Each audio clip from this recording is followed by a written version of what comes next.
تو آپ دیکھیں گے کہ ہر آیت 20، بلکہ انفیکٹ 23 سے ہی شروع کرتے ہیں، 23 سے اگر ہم شروع کریں، ایک ایک آیت کو پڑھتے جائیں آپ، اگر آپ یہ آج ہم جو بات کر رہے ہیں اس کے بعد بھی ابھی اس کو مصحف کو کھولیں شام میں یا صبح میں کل، اور اس کو 23 سے لے کر آیا 39، بیسیکلی 23 ٹو 39 کا پورا ایک وہ بنتا ہے، ایک ہی تسلسل بنتا ہے، ایک ایک آیت پڑھتے جائیں، ایک ایک انسٹرکشن اس میں آتی جائے گی۔ آیا نمبر 23 میں یہ ہے کہ بھئی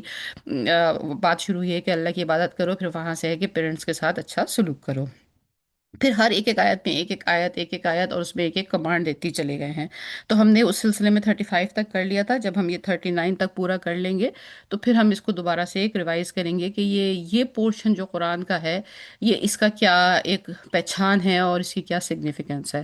تو آیا نمبر 36 سے ہم اسٹارٹ کرتے ہیں۔ اعوذ باللہ من الشیطان الرجیم، بسم اللہ الرحمن الرحیم۔ ولا تقفو ما لیس لک بہ علم، تقفو، آپ پیچھا نہ کریں، آپ اس کی کسی چیز کے پیچھے نہ جائیں، ما لیس لک، اور جو آپ کو نہیں معلوم ہے، بھی علم، جس کا آپ کو علم نہیں ہے، ان السمع، بے شک کان، والبصر، آنکھ، والفؤاد، اور دل، کل اولئک، ان میں سے ہر ایک، کانا عنہ مسئولا، اس کے بارے میں پوچھا گیا ہوگا یا پوچھا جائے گا یا یہ باز پر اس میں آئیں گے۔ محاورہ پورا مطلب اس کا یہ بنتا ہے، اے بندے جس چیز کا تجھے علم نہیں اس کے پیچھے نہ پڑ، کہ کان اور آنکھ اور دل، ان سب جو آپ کے آرگنز ہیں، ان سے باز پرس ہوگی۔ کیا مطلب ہے اس بات کا؟ جیسے کہ آیا نمبر 36 ہے، جیسا کہ ایک بات تو ہم نے یہ بیان کی تھی، ابھی ڈسکس کی، کہ جو پچھلی 10 آیتیں تقریباً آیا 23 سے سٹارٹ ہو کے آ رہی ہیں، اس کی ہر ایک آیت میں ایک ایک انسٹرکشن ہے، یہ کرو، یہ نہ کرو، یتیموں کا خیال کرو، فضول خرچی نہ کرو، کوئی غریب آ جائے تو اس کو، اگر تمہارے پاس پیسے دینے کے لیے نہیں ہیں تو اسے نرمی سے بات کر لو، اور مختلف چیزیں، تو حساب برابر تو لو، ایک ایک آیت میں ایک ایک آپ کو انسٹرکشن دی گئی ہے۔ اب اس کے بعد آیا 36، بیسیکلی یہاں یہ سم اپ ہو رہی ہیں یہ ہدایات، وہ کہہ رہے ہیں، اللہ سبحانہ تعالیٰ فرمایا، اے بندے جس چیز کا تجھے علم نہیں ہے اس کے پیچھے نہ پڑ۔ اچھا دیکھیے، جیسے جب یہ نوٹس پریپیئر کیے جا رہے ہوتے ہیں، اگر آپ مختلف اسکالرس کی، تشریح کرنے والوں کی، تفسیریں بیان کرنے والوں کی، جس میں کلاسیکل اسکالرس بھی ہیں، بڑے بڑے الحمدللہ جید علماء بھی ہیں، جب آپ اس قسم کی جو آیت ہے نا، جو بڑی جرنل آیت ہوتی ہے، جرنلائز ٹائپ کی ہوتی ہے، جب اس کی تفسیر ہم پڑھتے ہیں مختلف حوالوں سے، تو ہمیں ہر اسکالر کا، ہر تفسیر بیان کرنے والے کا ایک اپنا اینگل ملتا ہے، جو کہ مطلب غلط نہیں ہے، کیونکہ قرآن کی آیتیں جو ہیں وہ ملٹائی ڈائمینشنل ہی ہیں۔ اس کی آیتوں سے ہر وہ مطلب جو سمجھ میں آئے اور جو ایک دوسرے کے ساتھ اختلاف نہ کرے، وہ سارے ہی مطلب صحیح ہیں۔ تو یہ اگر ساری، مثال کے طور پہ کسی ایک اسکالر نے اس کا اس آیت کو ایک انداز سے لیا ہے، انہوں نے کیا اس کا اینگل لیا، انہوں نے کہا کہ اس آیت کا مطلب بیسیکلی یہ ہے کہ جس چیز کا تمہیں علم نہیں ہے اس کے پیچھے نہ پڑو، مطلب یہ کہ ان کا ایکسپلینیشن اس کے بارے میں یہ تھا کہ آپ وہم کے اوپر، توہم کے اوپر کوئی عقیدہ قائم نہ کریں، کوئی خیالات کو قائم نہ کریں، کوئی چیز جس کی اتھینٹسٹی آپ کے پاس نہیں ہے، بس وہ آپ کا ایک وہم ہے، ایک عقیدہ ہے، اور وہ آپ نے اس کے اوپر ہی اپنی اس خیال کو بٹھا رکھا ہے۔ فار ایگزامپل، جیسے اس کا ایک، اگر پتہ نہیں آپ نے یہ کبھی سنا تھا یا نہیں سنا تھا، بیک ہوم میں یہ یا کسی زمانے میں، یہ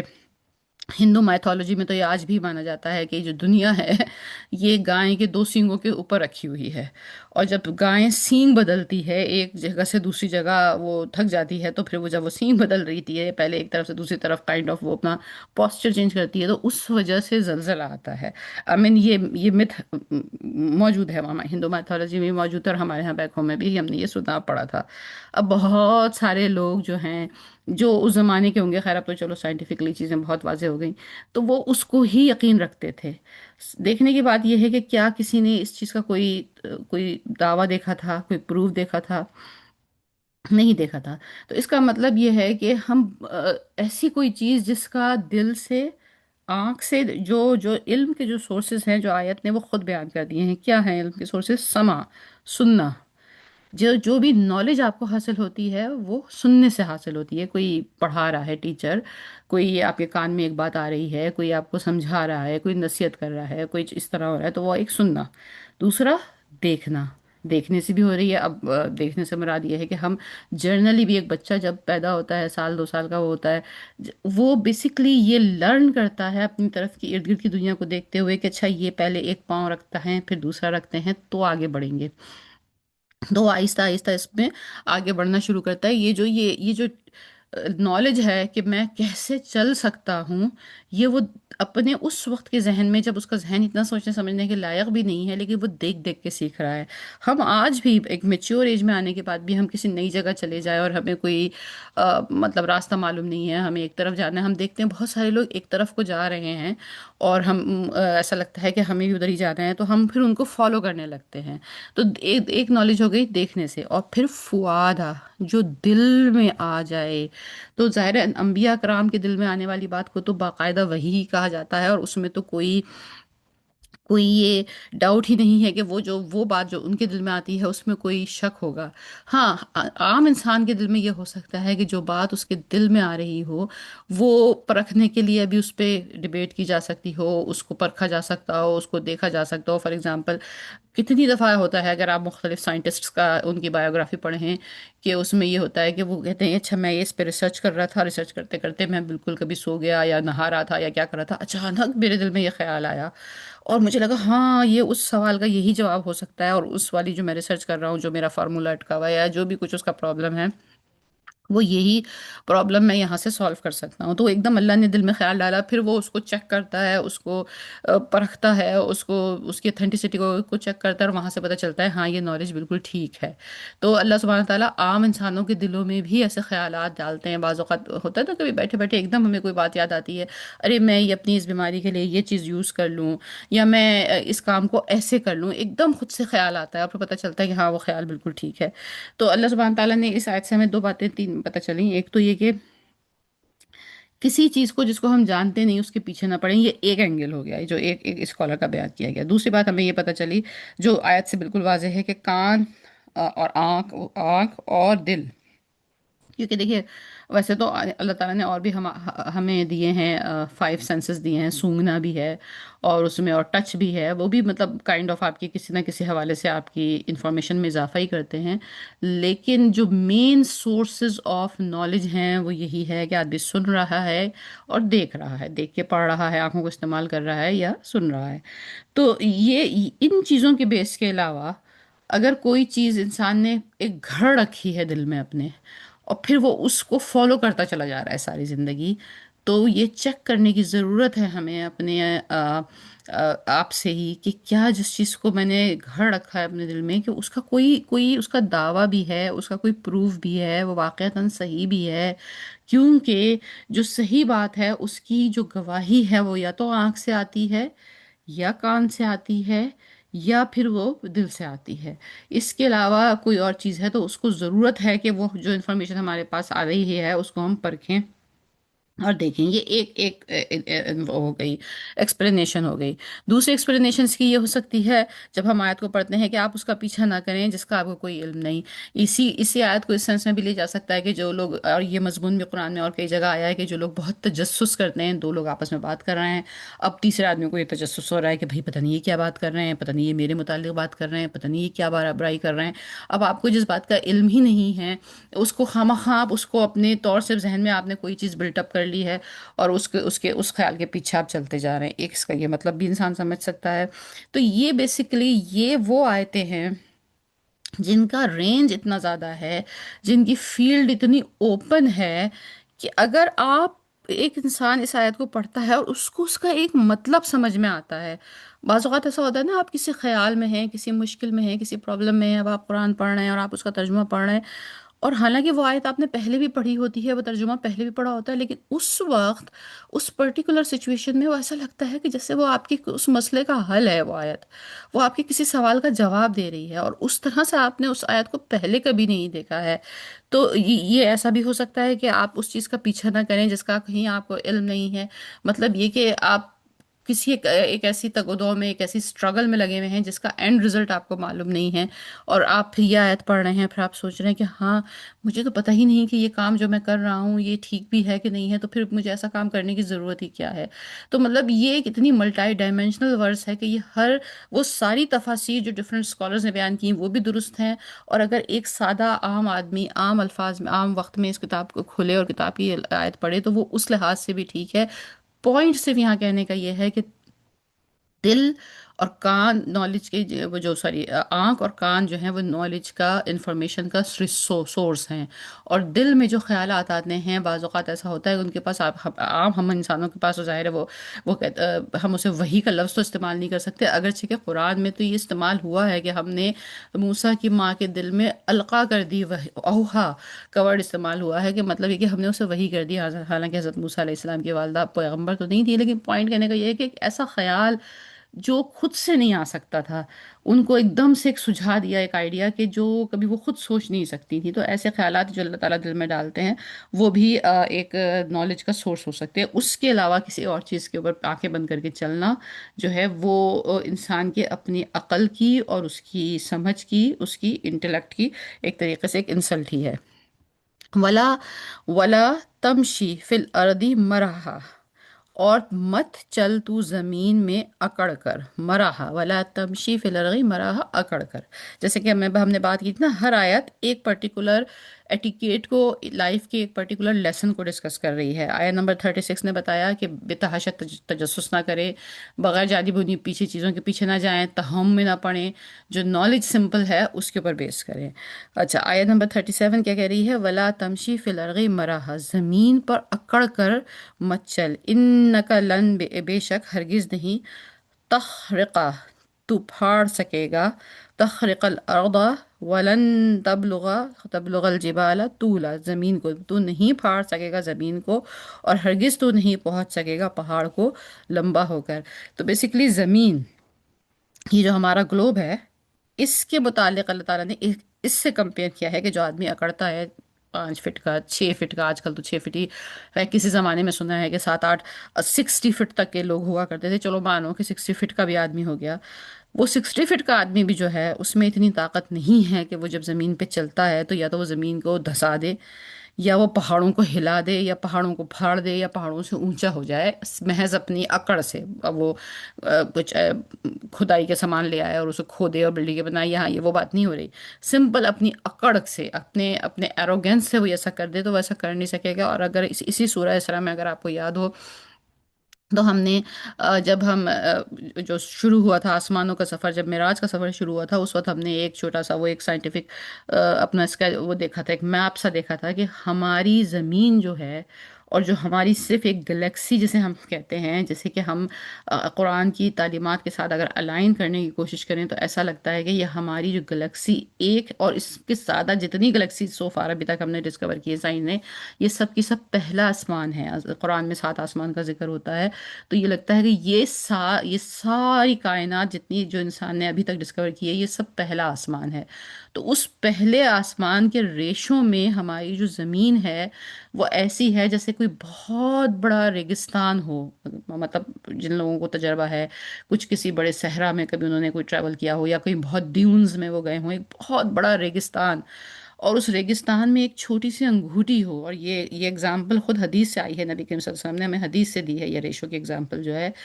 تو وہ یعنی یہ کمپیریزن اگر آپ سوچئے کہ ایک ریگستان کتنا بڑا ہوگا، یہاں سے وہاں تک انسان کو حد نظر تک ریت ہی ریت، ٹیلے ہی ٹیلے، اس میں کہیں کسی جگہ پر کسی نامعلوم مقام پر ایک رنگ پڑی ہوئی ہو، تو کیا ریشو ہے ان دو چیزوں کا آپس میں؟ ہماری زمین کا پوری کائنات سے یہ ریشو ہے، اور اس زمین کے اوپر جو یہ حضرت انسان موجود ہے اس کا باقی ساری اللہ کی بنائی ہوئی مخلوق کے ساتھ یہ ریشو ہے۔ تو یہ انسان اس اتنی چھوٹی سی زمین، جس کی پوری زمین کی یعنی پورے گلوب کی ہی کوئی حیثیت نہیں ہے، اس پورے کرۂ ارض کی ہی کوئی ریشو ہی نہیں بنتا اس کا، خود اپنے آسمان کے سامنے، اپنی کائنات کے سامنے، پھر اس کے بعد مزید 7 آسمان ہیں آگے، پھر عرش ہے اللہ کا۔ تو اس چھوٹے سے نقطہ چیز کے اوپر ایک چھوٹے سے چھوٹا انسان جو ہے وہ اکڑ رہا ہے، سوچئے کہ اگر اوپر اگر اوور ویو سے دیکھا جائے اس سارے منظر کو، اوپر سے فرشتے دیکھتے ہوں گے تو وہ کیسا اس انسان کی جہالت کے اوپر، اس انسان کی بے عقلی کے اوپر ہنستے ہوں گے، اور اس کا دیکھتے ہوں گے کہ یہ کیا سمجھتا ہے اپنے آپ کو، کہ یہ کتنا یہ جاہل ہے۔ تو یہاں بھی یہ بیان کیا گیا کہ مت اکڑ کے چلو، کچھ نہیں کر سکتے۔ اور مختلف ہماری جو لٹریچر ہے، ہمارا جو کلچر ہے، اس میں جو جتنی بھی ادب کی تحریریں ہیں، جتنی بھی لٹریچر کی، اس میں پوئٹری لے لیں، پروز لے لیں، کچھ بھی لے لیں، ایک بات یا صوفیانہ کلام لے لیں، یا صوفیوں کی حکایات لے لیں، مولانا رومی کی، مولانا سعدی کی، اس میں ایک بات بڑے واضح ہے کہ جو آدمی جتنا زیادہ واقعتاً اس لائق ہوتا ہے کہ اس کی قدر کی جائے، وہ واقعتاً اس لائق ہوتا ہے کہ اس کی ویلیو باقیوں سے زیادہ ہوتی ہے، وہ اتنا ہی سر جھکا کے چلتا ہے۔ وہ کبھی نہیں اکڑتا، وہ کبھی شو آف نہیں کرتا، وہ کبھی ایسا ایسا اپنے کریکٹر کو ایسا بتانے کی کوشش نہیں کرتا کہ وہ ہمیشہ میں پرومیننٹ ہو جاؤں، یا سب سے آگے ہو جاؤں، یا سب کو اپنے سے پیچھے کر دوں۔ مستقل وہ اس ایک چیز میں نہیں لگا رہتا، بلکہ وہ تو اپنے آپ کو ہائڈ کرتا ہے، کہیں کونے میں جا کے بیٹھ جاتا ہے، وہ تو یہ بتانا ہی نہیں چاہتا کہ وہ کیا ہے۔ لیکن اللہ سبحانہ تعالیٰ اس کی عزت خود بڑھاتے ہیں۔ اور جو انسان کچھ نہیں ہوتا، وہ جو کہتے تھے نا کہ ہمارے یہاں کے جو درخت جو پھلدار نہیں ہوتا، وہ لکڑی کی طرح سیدھا کھڑا رہتا ہے، اور وہ درخت جس پہ بہت پھل لگتا ہے، وہ لد جاتا ہے پھل سے، تو وہ اس پھل کے وزن سے اس کی شاخیں جو ہیں وہ زمین کی طرف جھک جاتی ہیں۔ تو یہی ایک اگزامپل انسانوں میں بھی ہے۔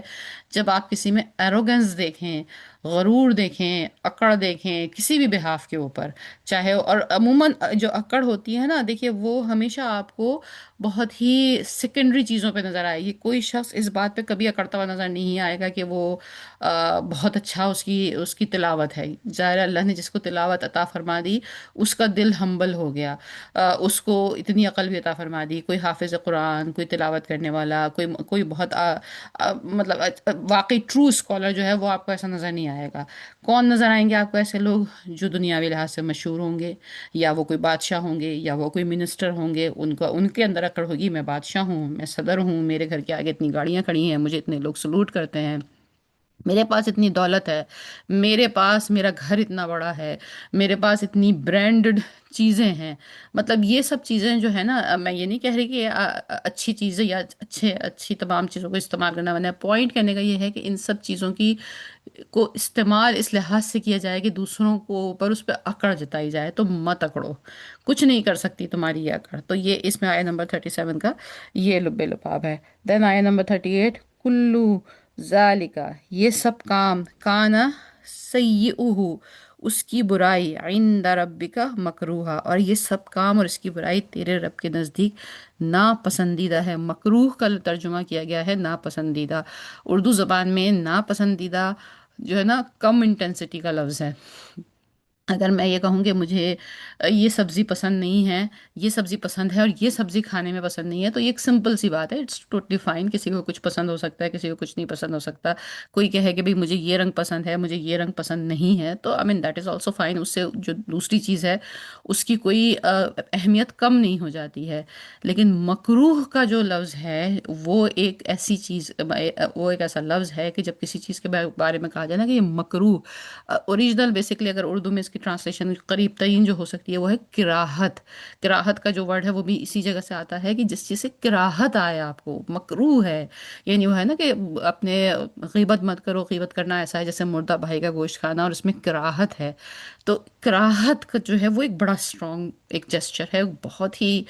ہیوی ایک فیلنگ ہے کہ اللہ کو اس سے کراہت آتی ہے۔ یعنی وہ ایسے سوچیے، کراہت کا کانسیپٹ اگر اردو کے حوالے سے سمجھایا، ایک ایسی جگہ جہاں کہیں بہت بدبو آ رہی ہو، بڑی کوئی غلاظت پڑی ہوئی ہو، بڑی گندگی سی چیز، گندی جگہ ہو، جہاں سے انسان کا جو ایک صاف ستھرا اور ایک صفائی پسند، صفائی نہ بھی ہو، مطلب ایک جرنل انسان کی جو جبلت ہے، وہ چاہے جلدی سے ناک پہ کپڑا رکھ کے وہاں سے وہ گزر جائے، یا وہ دکھنے میں اگر بدبو نہ بھی ہو تو وہ جگہ دکھنے میں اتنی ڈرٹی اور اتنی ان پلیزنٹ ہو کہ آنکھیں اس منظر کو دیکھنا نہ چاہتی ہوں، اور وہ انسان چاہے میں جلدی سے اس جگہ سے آگے سے گزر جاؤں، مجھے یہ سب چیزیں نظر نہ آئیں۔ تو یہ ہے کراہت۔ تو اللہ فرما رہے ہیں کہ یہ کام مت کرو۔ یہ سارے کام مت کرو. یہ آیت نمبر 38 ہو سکتا ہے کہ صرف پچھلی آیت کے بارے میں بھی ہو، اور یہ ہو سکتا ہے یہ پچھلی پوری تقریر جو 23 آیت نمبر 23 سے چلی ہے اور یہاں تک آئی ہے ان سب کے بارے میں بھی ہو. دونوں صورتوں میں یہ کور کرتی ہے. یہ سب کام اور اس کی برائی تیرے رب کے نزدیک ناپسندیدہ ہے، یعنی کہ اکڑنا، ایروگینس، غرور. جیسے کہ میں نے یہ بات کی تھا کہ اکڑ سے میں صرف چلنے سے مراد نہیں ہے، اکڑ میں ہر وہ طریقہ کہ جو کوئی انسان اس لیے اختیار کرے کہ وہ دوسرے انسان سے اپنے آپ کو برتر بنانا چاہتا ہو، تو وہ ہر طریقہ جو ہے وہ ایروگنس میں آئے گا، وہ اکڑ میں آئے گا. اس میں یہ بات نہیں ہے کہ اس میں کوئی سوال کرے کہ بھئی اچھا میں، اللہ نے مجھے اچھا مطلب ایک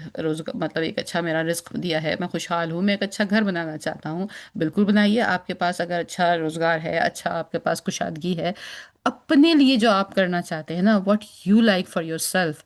وہ گھر کی بنانے کی نیت یہ نہیں ہونی چاہیے کہ میری چھت اونچی ہو جائے گی اور میں شہر میں سب سے اونچا میرا گھر ہوگا، تو جب لوگ شہر میں داخل ہوں گے تو وہ دیکھیں گے دور سے، او یہ سب سے اونچی چھت والا گھر کس کا ہے اور یہ میرا ہے. یہ اکڑ کا کانسیپٹ ہے، یہ غرور کا کانسیپٹ ہے، یہ ایروگنس کا کانسیپٹ ہے. اللہ نے آپ کو کشادگی دی ہے، آپ اس کو افورڈ کر سکتے ہیں. جو چیز آپ اپنے لیے پسند ہو، اپنے لیے کر رہے ہیں، گھر والوں کے لیے کر رہے ہیں، اپنی خوشی کے لیے کر رہے ہیں، اس کو بالکل مینیجیبل طریقے سے، آپ کی زکوٰۃ پوری ہے، آپ کے تمام صدقات پورے ہیں، آپ کے تمام چیزیں ہیں، فبے اس میں کوئی وہ اگر اکارڈنگ ٹو دا لائنز ہے تو دیٹ از فائن. لیکن اگر اس میں نیت یہ ہے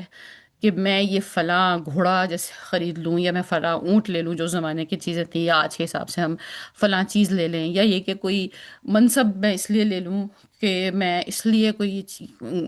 یہ کسی عہدے پہ فائز ہو جاؤں کہ تاکہ جب میں شہر میں نکلوں تو لوگ مجھے سلوٹ ماریں، تو یہ اکڑ ہو گئی. تو اسی طرح باقی ساری چیزیں جو ہیں، پیچھے تک ہم چلتے چلے جائیں،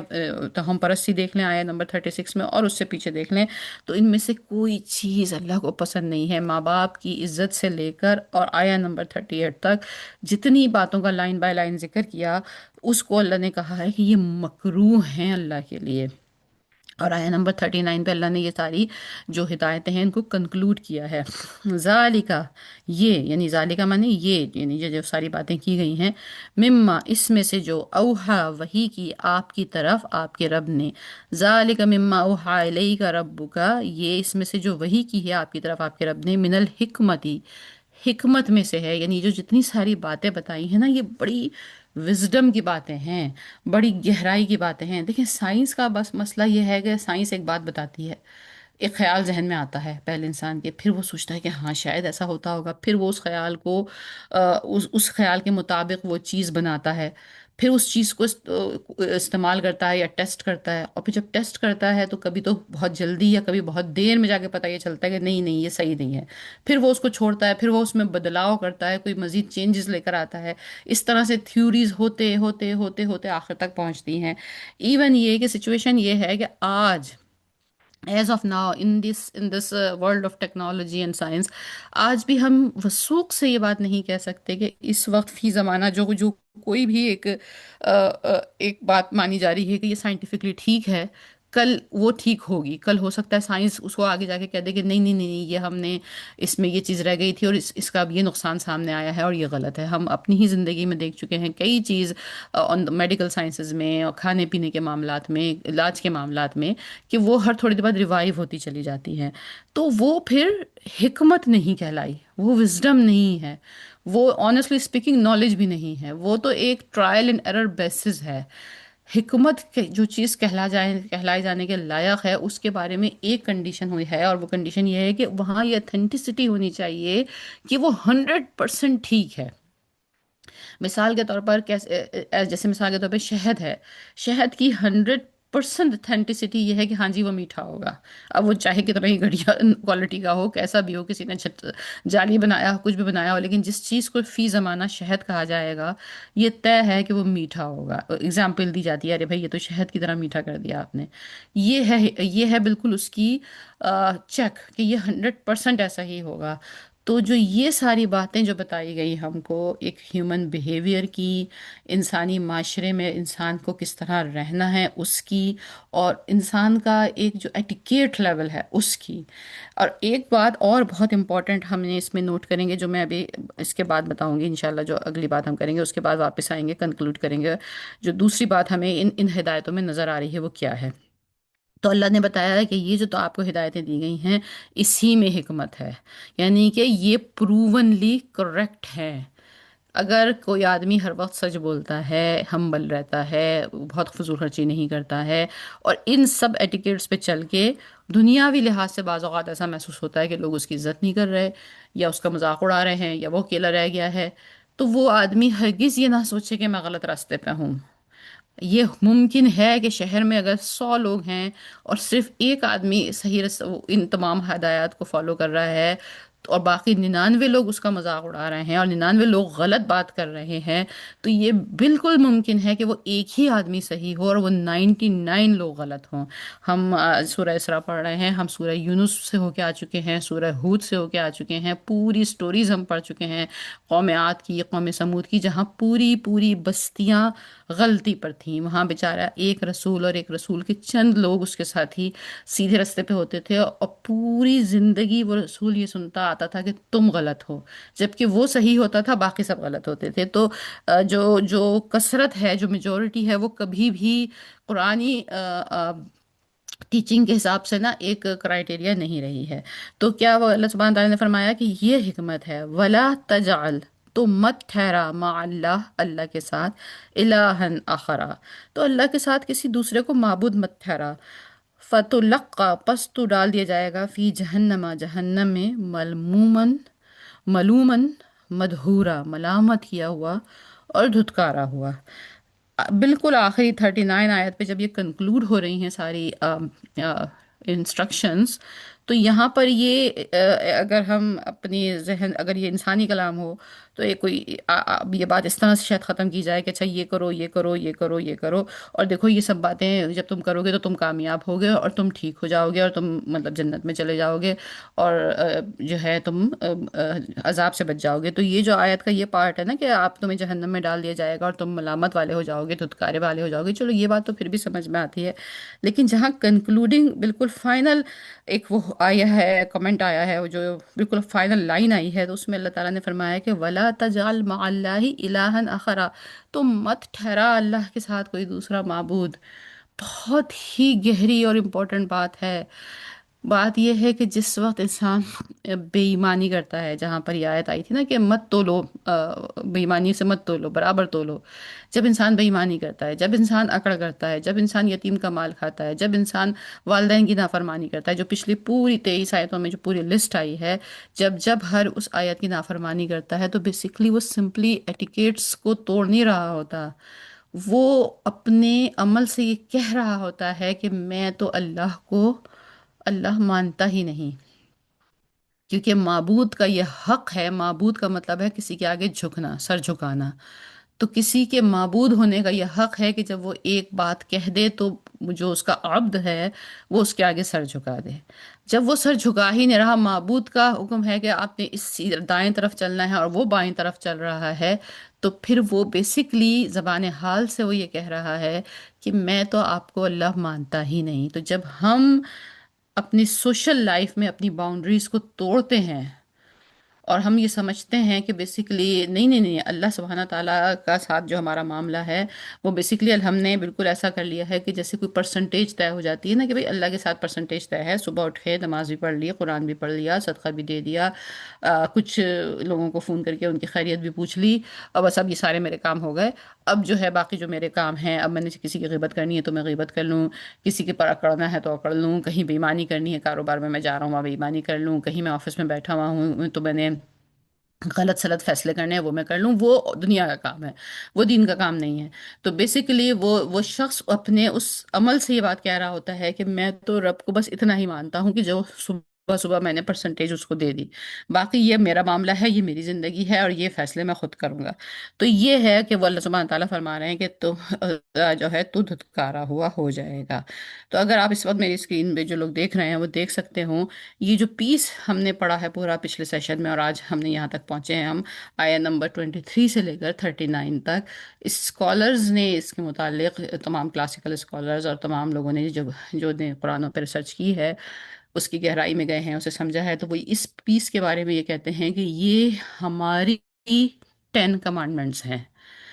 آپ نے، اب ہم سب نے نام سنا ہے نا 10 کمانڈمنٹس کا، حضرت موسیٰ علیہ السلام کو طور سینا کے اوپر 10 احکامات، الواح دی گئی تھیں، اور اس میں 10 کمانڈمنٹس، اور specially living in the west تو اب سب کو ہی پتہ ہے کہ 10 کمانڈمنٹس عطا کی گئی تھیں اس زمانے میں جو بنی اسرائیل کی ہدایت کے لیے۔ تو اگر بتا واللہ کہ کبھی ایسا موقع ہوا، کبھی ایسا ایکسپیرینس ہوا، یا بائبل یا جی ایسی کتابیں پڑھنے کا، تو واللہ کبھی ہوا یا نہیں، لیکن کبھی گو تھرو کرنے کا بھی ایک چانس ملا کہ آخر وہ 10 کمانڈمنٹس تھیں کیا۔ تو یہاں اس اسکرین کے اوپر آپ کے سامنے یہ 10 کمانڈمنٹس کی لسٹ موجود ہے، اور اگر ہم آیا نمبر 23 سے لے کر 39 تک جاتے ہیں تو اسکالرز، یہ میں نے تھوڑا سا اس کا 33 سے لے کر 39 تک آئی ٹرائی مائی بیسٹ کہ ایک ایک آیت کا نا میں اس کا ایک نام رکھ دوں۔ جیسے مثال کے طور پر پہلی جو آیت نمبر 23 تھی، اس میں اللہ تعالیٰ نے فرمایا تھا کہ میری ہی عبادت کرو، اور اپنے پیرنٹس کو اگر وہ بڑھاپے میں تمہارے پاس آ جائیں تو ان کو اف تک نہ کہو، اور ان کو اچھے سے رکھو۔ تو ہم اس آیت کا نام رکھ سکتے ہیں honour the parents and worship Allah. اسی طرح پوری آیت 23 سے 39 تک اگر ایک ایک آیت کا نام رکھ دیا جائے، اور آن دا ادر سائڈ، یہ لیفٹ سائڈ پہ آپ دیکھ سکتے ہیں کہ جو 10 کمانڈمنٹس ہیں، تو یہ دونوں اتنا شدید کونسائڈ کرتی ہیں کہ ایسا لگتا ہے کہ جیسے یہ ایک ہی کتاب کے صفحے ہیں مختلف۔ تو اگر 10 کمانڈمنٹ سے میں گو تھرو کروں جلدی سے، کہ پہلی کمانڈمنٹ یہ تھی کہ you shall have no other gods before me, same بات ہو گئی، توحید کے سبق آ رہا ہے۔ You shall not make yourself carver carved image, مطلب کریوڈ امیج کا مطلب وہی ہے کہ بدھ بھی نہ بناؤ، کیونکہ وہی بات ہے کہ جب انسان بدھ بناتا ہے تو پھر ایونچولی اس کی پرستش شروع ہو جاتی ہے۔ You shall not take the name of the lord your God in when, مطلب یہ ویسے جنرلی اس کا ایک مطلب وہاں پہ یہودی مذہب میں یہ سمجھا جاتا ہے کہ خدا کا نام ہی نہ لو، اس کمانڈمنٹ سے انہوں نے یہ بھی نکالا تھا، خیر لیکن اس کا یہ مطلب یہ ہے کہ غلط طریقے سے خدا کا نام نہ لو، غلط چیزوں میں خدا کا نام یوز نہ کرو، غلط قسم نہ کھاؤ، جھوٹ نہ بولو، تو یہ بھی ایک طریقے سے وہی ایک آ جاتی ہے۔ Remember the Sabbath day to keep it holy, ان لوگوں کے اوپر، بنی اسرائیل کے اوپر سبت لگائی گئی تھی، تو بنی اسرائیل کے اوپر ایک وہ زمانے کی شریعت تھی، ہماری بھی ایک شریعت ہم کو دی گئی ہے، ہماری بھی ایک شریعت میں مختلف چیزیں ہیں کہ ماڈریشن کے ساتھ اسپینڈ کرو، اپنے پروویژنس کو کنٹرول کرو، ہماری بھی ایک چیزیں ہیں وہ بھی یہاں پہ میچ کرتی ہیں۔ پھر آتا ہے owner your father and your mother, یہ تو ایگزیکٹلی میچ ہو رہا ہے، یہ 10 کمانڈمنٹ کی جو یہ کلوز ہے یہ بالکل ہماری پہلی والی کلوز کے ساتھ، پہلی آیت کے ساتھ جا رہی ہے۔ یو شیل ناٹ مرڈر، تم قتل نہیں کرو گے، یہ بھی ہم نے پڑھا ہے پچھلے اس میں، میرا خیال ہے یہ کون سی آیت میں تھی، ریلیٹیوز کا رائٹ ہے، اوائڈ ہے، کائنڈ ریفیوجل ہے،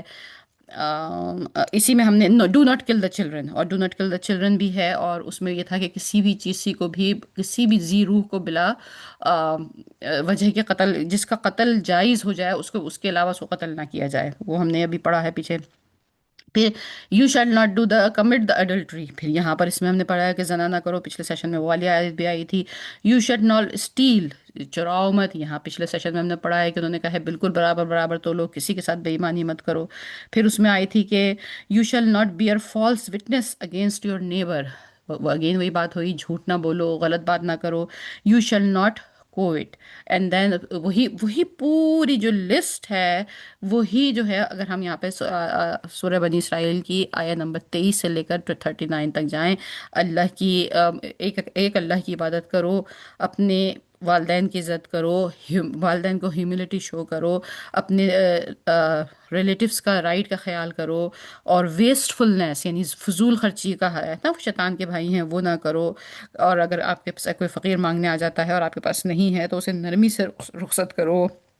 اپنے خرچ میں اسپینڈنگ میں ماڈریشن ہونی چاہیے، اسراف مت کرو، اپنے اللہ کنٹرول دا پروویژن، اس بات پہ یقین رکھو کہ رزق اللہ ہی دیتا ہے، اپنے بچوں کو قل مت کرو اور کسی اور جان کو نہ قل مت کرو، اڈلٹری نہ کرو، سینکٹیٹی آف لائف یعنی کہ زندگی کی جو ایک پاکیزگی ہے اس کو باقی رکھو، یعنی وہی کہ غلط تعلقات قائم نہ رکھو، اور جو orphan ہیں ان کی پراپرٹی کا خیال کرو، آنےسٹ رہو میجر کرنے میں اور ویٹ کرنے میں، جب بھی کسی کے ساتھ معاملہ کرو یہ ویٹ اور میجر کا مطلب یہاں سے بھی یہ نہیں ہے کہ آپ ترازو لے کے کھڑے ہوئے ہیں اور پھل بیچ رہے ہیں اور جب کوئی آپ سے پھل خریدنے آئے گا تو آپ کے اوپر یہ آیت لگتی ہے، جب آپ کسی سے بات کر رہے ہیں، جب آپ کسی تیسرے آدمی سے بات کر رہے ہیں، ایک محفل میں ہیں یا نہیں محفل میں ہیں، وہ سامنے نہیں بھی ہے، جب آپ کسی تیسرے آدمی کا ذکر کر رہے ہیں، دو لوگ، وہ دونوں یہ بات دھیان میں رکھیں کہ ہم جس تیسرے کا ذکر کر رہے ہیں اگر ہم نے اس کے متعلق ایک بات زیادہ یا ایک بات کم کہی تو یہ وزن سے آگے پیچھے ہو جائے گا اور ہمیں اس کا جواب دینا پڑے گا، اور یہ آیت میں یہ الفاظ موجود تھے کہ تمہیں یہ حساب دینا پڑے گا۔ تو it's not only about the weights of weight, وہ تو ہے ہی، لیکن ہر چیز کا بیلنس چیک ہوگا۔ پھر اس کے بعد بیس لیس کلیم، کسی کے اوپر الزام مت لگاؤ، اور اکڑ کی بات، اکڑ تو ہم نے آج ہی پڑھی ہے، اکڑ مت کرو، اور اس کے بعد ایولس کی کسی بھی غلط غلط باتوں کے اوپر بلیو نہ کرو، اور پھر وزڈم یہی ہے کہ صرف اللہ کے سامنے جھکو۔ So you can see on your screen کہ یہ اتنا میچ ہے، یہ تو بیسیکلی یہ پورشن آف دا قرآن جو ہے یہ کہلاتا ہے 10 کمانڈمنٹس آف دا قرآن۔ تو لیٹ می چیک کہ ہم کتنی دیر، ہاں اذان تو ہو گئی ہے۔ میرا خیال ہے اس سیشن میں تھوڑا سا ٹائم ہم پاس اور ہو سکتا ہے، لیکن پھر اب یہ یہاں سے جو ہے نا آیا نمبر 41 سے بیسکلی اور 45 تک کہہ لیجئے یا سمجھ لیجئے تھوڑا اور آگے تک، پھر یہ توحید کا بیان شروع ہو رہا ہے، یعنی یہ آیتیں اسپیسیفکلی کنسنٹریٹ کر رہی ہیں اس بات کے اوپر کہ اللہ ایک ہے، اور اللہ جو ہے وہ وہی یہ ڈیزرو کرتا ہے کہ اس کی عبادت کی جائے، اور جب اس کی عبادت کی جائے گی تو جو اس کی کمانڈمنٹس آئیں گے اس کو قبول کیا جائے گا۔ تو اگر ہم ایک آیت نمبر 41 کو دیکھ لیتے ہیں کہ افا اس افا اسفاکم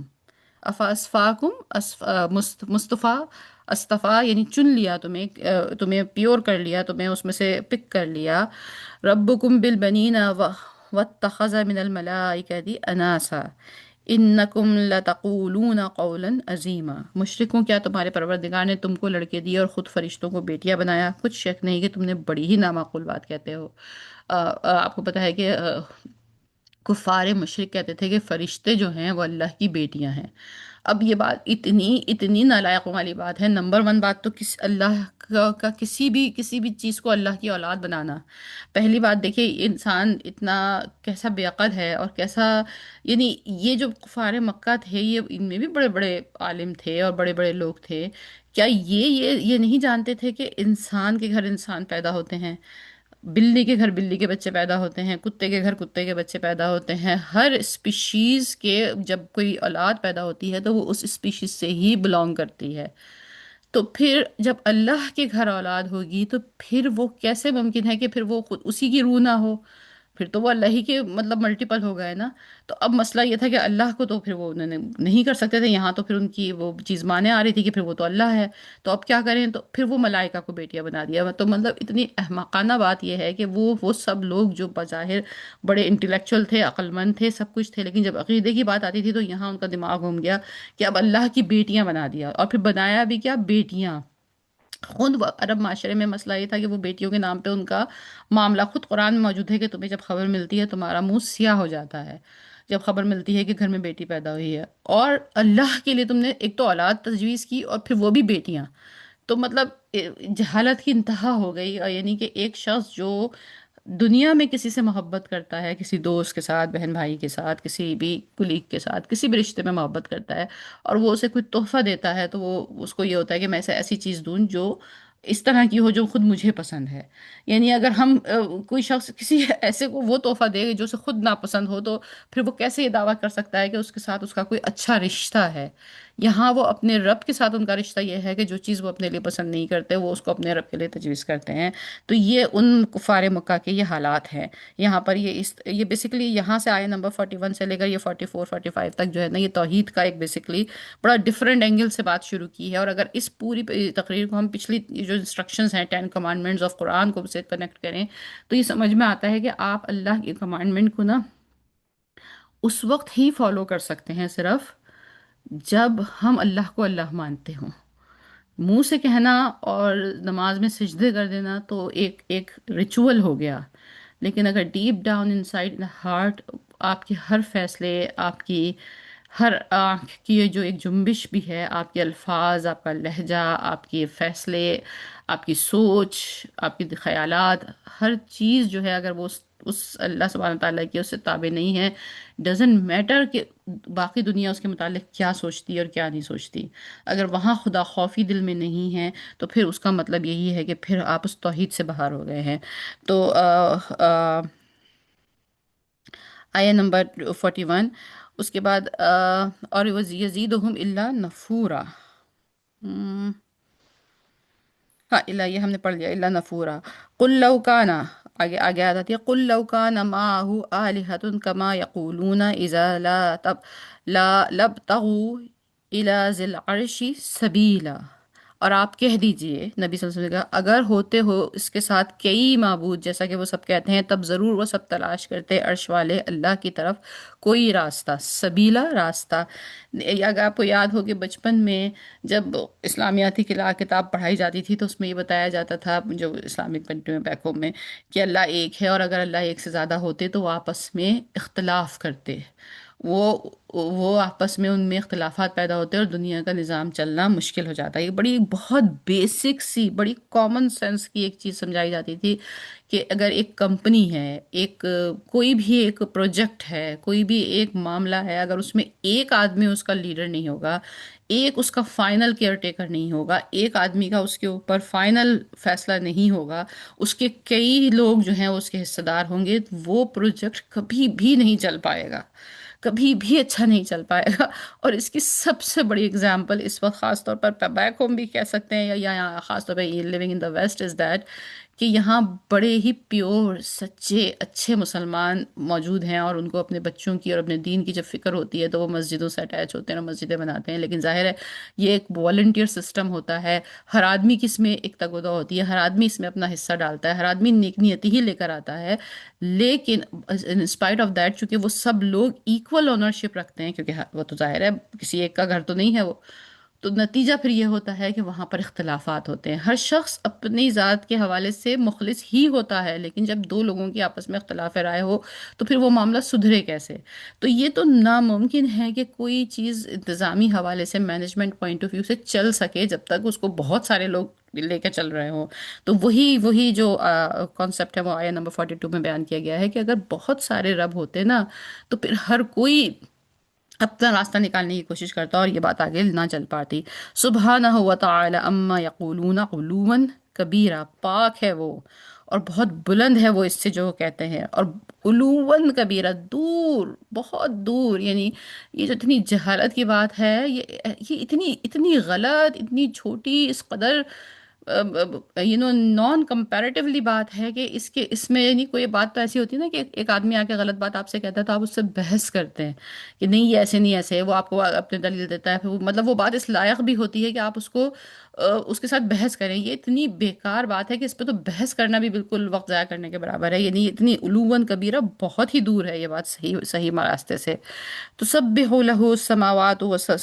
السبع والارض ومن فيهن وإن من شيء إلا يسبح بحمده ولكن لا تفقهون تسبیحهم انه كان حلیما غفورا. بہت ہی خوبصورت آیت ہے. تو سبیہو پاکیزگی بیان کرتے ہیں، لہو السماوات و سبع، لہو السماوات السبع، سات آسمان تسبیح بیان کر رہے ہیں اللہ کی، والارض زمین بیان کر رہی ہے تسبیح، ومن فیہن اور جو کچھ اس کے بیچ میں ہے، سات آسمانوں کے بیچ میں صرف ہماری زمین سے لے کر صرف پہلے آسمان تک ہم نے بات کی، کتنی کہکشائیں، کتنی کائنات، یہ ہماری ویژن میں ہے، اس سے آگے کا تو معاملہ ہمارے ویژن میں نہیں ہے، وہاں اس کے اوپر دوسرا آسمان، پھر تیسرا آسمان۔ ہم نے جب اسراء کی ڈیٹیل پڑھی تھی تو نبی کریم صلی اللہ علیہ وسلم نے فرمایا تھا کہ ایک آسمان کا دوسرے آسمان سے ریشو یہ ہے کہ جیسے انگوٹھی کی رنگ اور پھر وہ ڈیزرٹ، یعنی پورا صحرا۔ تو اس کا مطلب یہ ہو گیا کہ ہماری پوری کائنات، ٹریلینز آف گلیکسی کی کائنات جو ہے، یہ ایک چھوٹی سی انگوٹھی کی رنگ ہے ایز کمپیئر ٹو کہ اس کے اوپر جو دوسرا آسمان ہے۔ مطلب اس سے زیادہ وسعت انسان سوچ ہی نہیں سکتا۔ اور پھر جو تیسرا آسمان ہے اس کے آگے دوسرا آسمان اس طرح ہے، اور ان کے بیچ میں جانے کیا کیا ہے۔ اتنی بڑی گرینجر کائنات میں کیا کیا مخلوقات ہیں، کیا کیا اللہ کی تخلیقات ہیں، وہ سارے کے سارے کیا کر رہے ہیں؟ اللہ کی تسبیح کر رہے ہیں۔ سات آسمان اور زمین اور اس کے بیچ میں جو کچھ ہے وہ سب اللہ کی حمد بیان کر رہے ہیں، اور نہیں ہے کوئی چیز جو اس کی تسبیح بیان نہ کرتی ہو، اللہ جو اس کی تسبیح بیان نہ کرتی ہو، اور لیکن وَلَكِن لَا تَفْقَهُونَ تَسْبِيحِهِمْ، لیکن نہیں تم سب سمجھتے، إِنَّهُ كَانَ حَلِيمًا غفورا، بے شک وہ بہت حوصلے والا، بخشنے والا ہے۔ یعنی زمین، بس یہیں پہ ہم بات کو ختم کرتے ہیں، زمین، آسمان، آسمان کی ہر چیز، اللہ نے کائنات بنائی، کائنات کو بتایا کہ میں آپ کا رب ہوں، تمام کائنات جھک گئی سجدے میں، اور وہ بیسٹ طریقے سے جو ڈیو پاسبل ہے، جو اس کی ذمہ داری ہے، وہ اس طرح سے اللہ کی تسبیح کر رہی ہے۔ کون تسبیح نہیں کر رہا اللہ کا؟ یہ حضرت انسان جو اکڑ کے زمین پہ چل رہا ہے، جو اپنی دولت، اپنی خوبصورتی، اپنا پتہ نہیں کیا کیا چیز جس کے اوپر کوئی انسان اکڑ سکتا ہوگا، ان سب چیزوں کے اوپر سے وہ اکڑ میں لگا ہوا ہے، وہ اللہ کی نافرمانیاں کر رہا ہے، اور وہ جو جس کو اس پوری کائنات کا امام بنانے کے لیے پیدا کیا تھا، سب سے زیادہ فیلئر میں اس وقت وہی ہے۔ تو پھر کیا ہے؟ انہ کان حلیما غفورا، حلم جو ہے نا، حلم بھی محبت، شفقت اور